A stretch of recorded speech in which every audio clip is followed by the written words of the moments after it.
Huh? I thought I said you don't have a seat here. Today, I'm not here for you. If you send me away, you're the one who will end up embarrassed. For the first time I met my mother-in-law, Sophia, I sensed she didn't like me, but I never imagined she would go to such lengths to make me uncomfortable. My name is Emma Stewart, 34 years old. I live in a condo in Midtown, close to my workplace with my husband and son. My husband Mason never had a biological mother. He grew up with his self-employed father Noah and his brother. When we got married 10 years ago, Mason's brother William told us, "Let me take care of Dad. You two enjoy your newlywed life." So we didn't live with Noah. William took care of him. But 4 years ago, William suddenly moved out. The reason? Actually, I'm thinking of getting remarried. We heard this on New Year's Day when we visited Mason's family home. Really? Dad, you're not being scammed? It's understandable for the sons to be skeptical. Their father, nearing 60, suddenly wanting to remarry could easily be a scam. Mason immediately asked William for the truth, but even William was hearing it for the first time. When we asked Noah how he met this woman, he bashfully said they met in the waiting room of the hospital where he gets treatment. Seeing a middle-aged man act so shy, no one pressed further. Honestly, both sons are adults and we had no intention of meddling in our father's love life. We left it at that. A few days later, I fell sick and found out I was pregnant. When I went to the hospital, Mason and I were thrilled. When we called William and Noah, they were happy for us and invited us to a celebratory dinner. On the day, the weather was good and we headed to our favorite steakhouse. When we arrived, an unfamiliar woman was sitting at our reserved table. Let me introduce everyone. This is Sophia, the woman I want to remarry. We knew Noah wanted to remarry, but we were shocked that he brought Sophia without warning. Nice to meet you. Sophia greeted us with a nervous smile, her arm wrapped around Noah's. Today was supposed to be a celebration of my pregnancy, but it had turned into an introduction to Noah's potential new wife.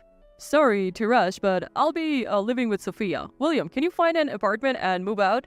Noah, who doesn't require caregiving, suddenly asked William, who had been living with him, to move out. Sophia, the introduced woman, said she has a lease renewal in a few months and suggested it would be a good time for her and Noah to start living together. William, I'm sorry. Please find a new place soon. Leave Noah to me.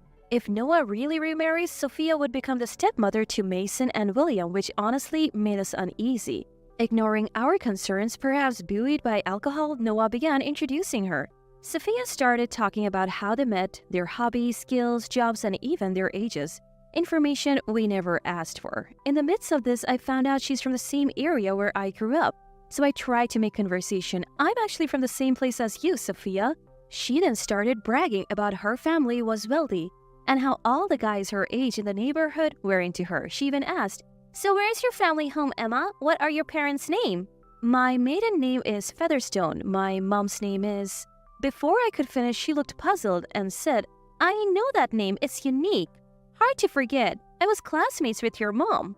Caught off guard by her unexpected reply, she went on to say something even more shocking. "I have been eternal rivals with your mom in both academics and love, but I was always better. Never thought her daughter would become family." She smirked at me condescendingly but didn't say much more that day, and my celebration came to an end. After that, William rented an apartment near the family home and moved out. Sophia moved in, and they quickly got married.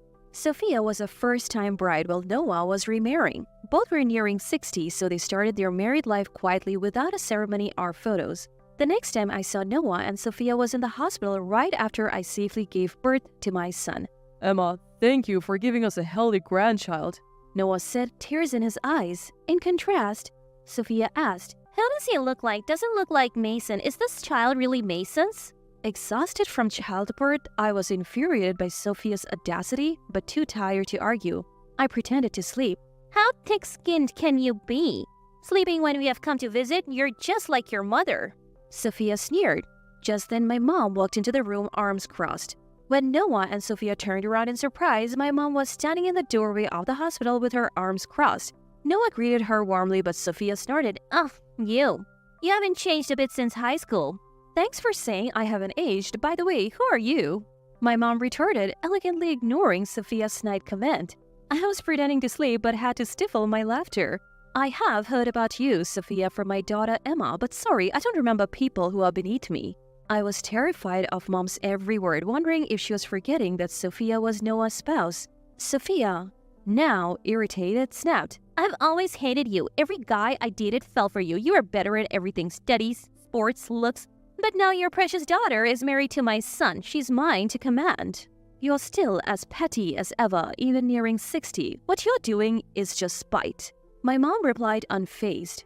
Fearing things would escalate, I pretended to wake up and said, I'm exhausted from childbirth and there are other patients here. Let's talk another day, and sent everyone home. After being discharged, I didn't go to my parents' house but returned to our condo in Midtown to raise our child. Soon after, an unwelcome visitor rang our doorbell. Emma, I know taking care of a baby is tough, so I've come to help.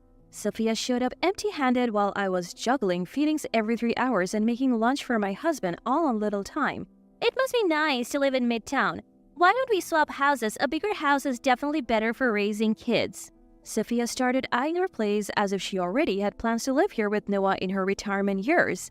All she talked about was money, rent, ownership, mortgage terms. She assumed I was a stay-at-home mom and started visiting after Noah left for work, but she never helped with housework or childcare. I was worn out from entertaining Sophia almost every weekday.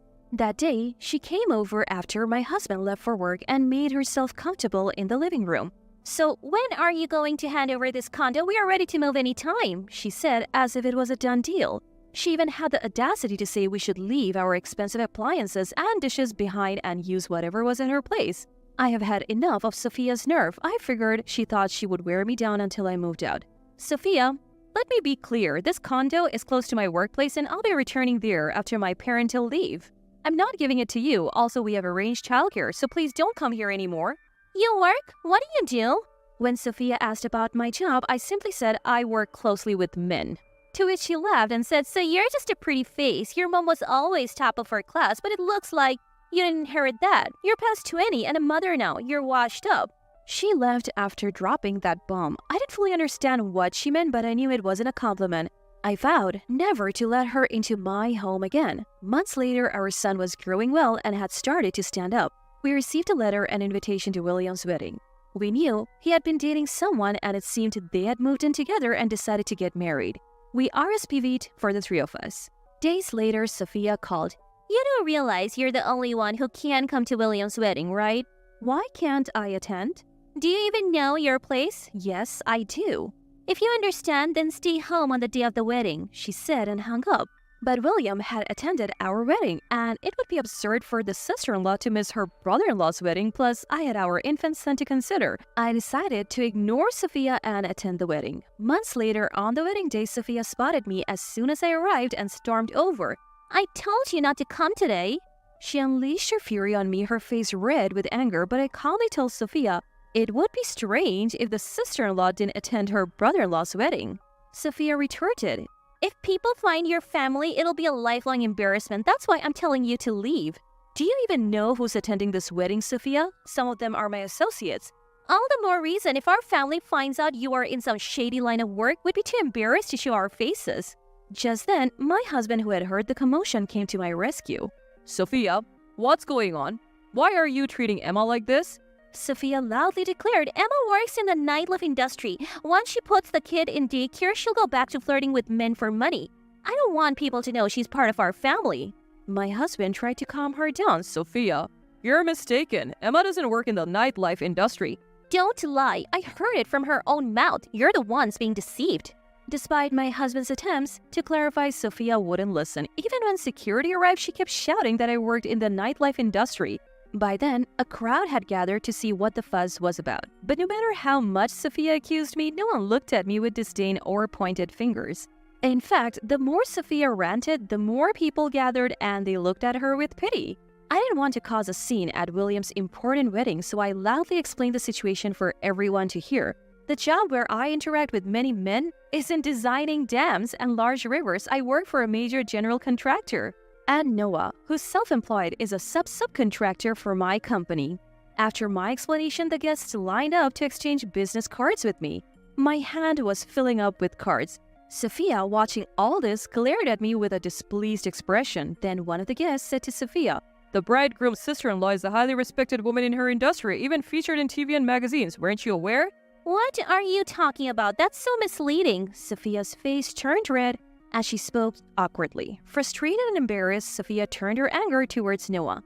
Aren't you ashamed that your son is a subcontractor for a company like that? Have some pride. It's common sense for sons to marry women who work for smaller companies than they do.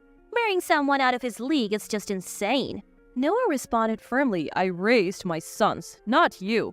Insulting the woman my son chose to marry is also an insult to him. It seems I was the one lacking judgment. Sophia, I'm divorcing you. Sophia, not caring about the public spectacle, shouted, You should be grateful I even married an old man like you. Fine, if we are divorcing, I'll demand alimony and compensation. She stormed out of the wedding venue. The room fell silent. Noah sensed the awkward atmosphere and said, Well, today is a great day. My son is getting married and I'm cutting ties with a bad relationship. The crowd laughed and the mood lightened. The wedding proceeded joyfully. Sophia's absence turned out to be a blessing for William's wedding. That night, when I expressed concern for Noah, he assured me he was fine. The next day, Noah signed the divorce papers and mailed them to Sophia's parents. Sophia later showed up demanding money, but Noah had already transferred his savings as gifts, leaving almost nothing. Can't give what I don't have. He chuckled. Learning that she could hardly get any money, Sophia was making a scene in front of her husband's family, exclaiming, This con artist, and to think I married him. Curious, I asked Sophia why she married Noah in the first place. She said she mistook him for a wealthy man because he had a tan and a muscular build, along with a gold necklace. She assumed he got his tan from playing golf.